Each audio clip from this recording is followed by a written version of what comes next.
नमस्कार दोस्तों, मैं राकेश वर्मा आप सभी का स्वागत करता हूं आपके अपने परिवार एसएन गुरुकुल पर। साथियों, बीपीएससी के द्वारा जो शिक्षक भर्ती की प्रक्रिया जो प्रारंभ की गई थी बीपीएससी टीआरई 3.0 के नाम से जो हम जानते हैं, 15 मार्च 2024 को कक्षा प्रथम से 8वीं तक के लिए परीक्षा आयोजित हुआ था।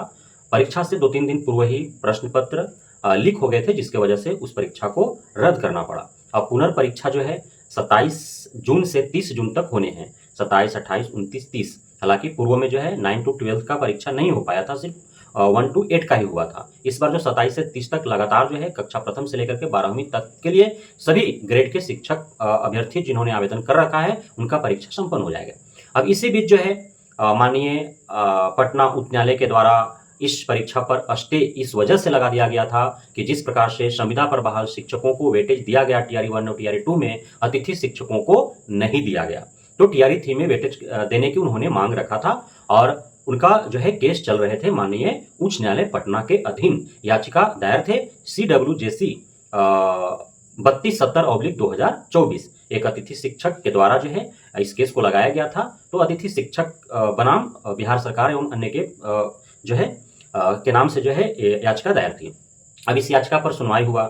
सुनवाई होने के बाद जो कोर्ट का ऑर्डर और ऑब्जर्वेशन आया 29 मई 2024 को, इसमें साफ साफ शिक्षा विभाग और बिहार सरकार को आदेश दिया गया माननीय उच्च न्यायालय पटना के द्वारा कि जिस प्रकार से संविदा पर बहाल शिक्षकों को बीपीएससी आयोग के द्वारा शिक्षक भर्ती में प्रत्येक वर्ष 5 अंक एवं अधिकतम 5 वर्ष के लिए 25 अंक जो वेटेज दिया गया है, अतिथि शिक्षकों को भी वेटेज दिए जाने चाहिए।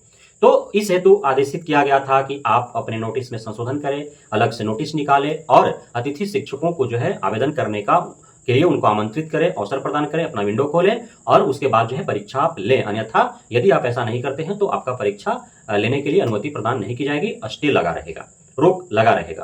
हालांकि बेहद ही शीघ्रतापूर्वक शिक्षा विभाग ने माननीय उच्च न्यायालय के उस आदेश के आलोक में पत्र बीपीएससी आयोग को लिखता है और बीपीएससी आयोग तुरंत जो है यथाशीघ्र अमल करती है और 4 जून से 10 जून के बीच तिथि तय कर दी गई है कि इस 6-7 दिनों के अंदर जो है जिन अतिथि शिक्षकों ने आवेदन नहीं किया है या जिन्होंने आवेदन कर भी रखा है तो उनको विंडो खोलना है। जिन्होंने आवेदन किया है वो अपना पुराने जो लॉगिन आईडी और पासवर्ड है उससे वो लॉगिन करेंगे और वो अपना एक्सपीरियंस जो डीओ स्तर से उनका बना हुआ है वो एक्सपीरियंस का डिटेल्स जो है वो उसमें भरेंगे जाकर के। विंडो में जब लॉगिन करेंगे वो तो उसके बाद एक एक्सपीरियंस के डालने के लिए एक ऑप्शन आएगा, उसमें लिखा हुआ रहेगा एक्सपीरियंस डालना है आपको और वो सिर्फ अंकित करना रहेगा कि ये आपका गेस्ट टीचर के लिए ही है, ओनली फॉर गेस्ट टीचर। तो उस पर क्लिक करेंगे, उसके बाद वहां पे कॉलम को भरना है, टोटल जो भी डिटेल्स मांगेगा उसको डाल देना है।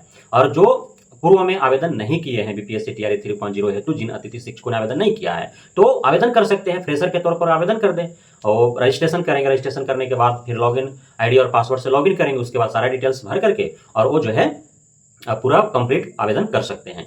अब इसमें जो है अतिथि शिक्षकों को वेटेज तभी दिया जाएगा जब उनके पास 2 विशेष कागजात हों सामान्य जो अभ्यर्थी है उनके अलावे।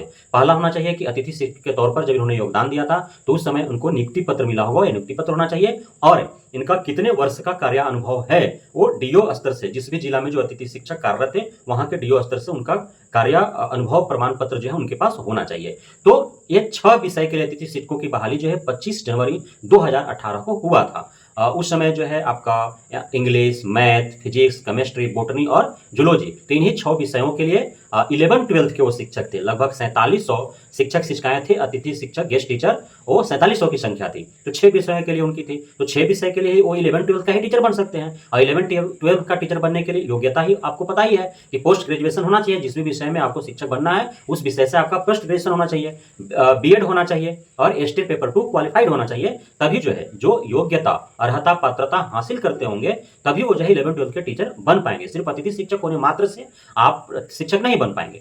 तो ये पूरा जो है प्रक्रिया आरंभ कर दी गई है। अब इसमें अतिथि शिक्षकों को बल्ले बल्ले है बहुत अधिक फायदा उनको मिल जाएगा, इसलिए कि जो आवेदन कर देंगे और परीक्षा में बैठ जाएंगे तो हमें जहां तक उम्मीद है कि 11-12 का टीचर हर हाल में वो बन जाएंगे। अर्थात 4700 जो अतिथि शिक्षक हैं उन्हें 31 मार्च 2024 को माननीय अपर मुख्य सचिव SC/ST के पाठक के द्वारा जो है लात मार के निकाल दिया गया था, उनका एक नहीं सुना गया था। लेकिन अब माननीय हाईकोर्ट ने बहुत बड़ा राहत दिया है। अब बीपीएससी टीआरई 3.0 होगा या इसमें जिनका नहीं हो पाएगा वो टीआरई 4.0 होगा। वेटेज 25 अंक तक दिया जा रहा है, क्योंकि 18 इनकी बहाली हुई थी जनवरी में, तो 18, 19, 20, 21, 22, 23 है ना, इनका ऑलरेडी जो है 6 साल, 18, 19, 20, 21, 22, 6 साल हो गए, तो 25 अंक इनको जो है वेटेज मिलेगा ही मिलेगा। अब 25 अंक जब वेटेज मिल जाएगा तो फिर इनको शिक्षक बनने से 11-12 बीपीएससी कैडर में कौन रोक पाएगा? कोई नहीं रोक पाएगा। तो हर हाल में जो अतिथि शिक्षक आवेदन करके परीक्षा में बैठ जाएंगे वे हर हाल में शिक्षक 11-12 का बन जाएंगे। इसलिए कोई भी अतिथि शिक्षक इस मौका को न गंवाएं। आप 4 जून से 10 जून के बीच में आवेदन अवश्य करें और आपका आवेदन जो करेंगे उसमें आप एक्सपीरियंसेज अवश्य ही डालेंगे। यदि एक्सपीरियंस आप नहीं डालते हैं तो फिर आपको वेटेज नहीं मिलेगा। और जो पूर्व से आवेदन कर रखे हैं, जिन्होंने अपना कार्यानुभव का डिटेल्स नहीं दिया है, वे भी लॉगिन करके कार्यानुभव का वो विवरणी प्रेषित कर दे, अन्यथा की स्थिति में आपको वेटेज नहीं दे होगा और आप फिर शिक्षक नहीं बन पाएंगे बीपीएससी कैडर का। इसको खास ध्यान रखना है। बहुत बहुत धन्यवाद आप सभी गुरुजनों का, शिक्षक साथियों का हमारे साथ जुड़े रहने के लिए, बने रहने के लिए, हमें इतना प्यार देने के लिए, हमें भरोसा बनाए रखने के लिए। जय हिंद।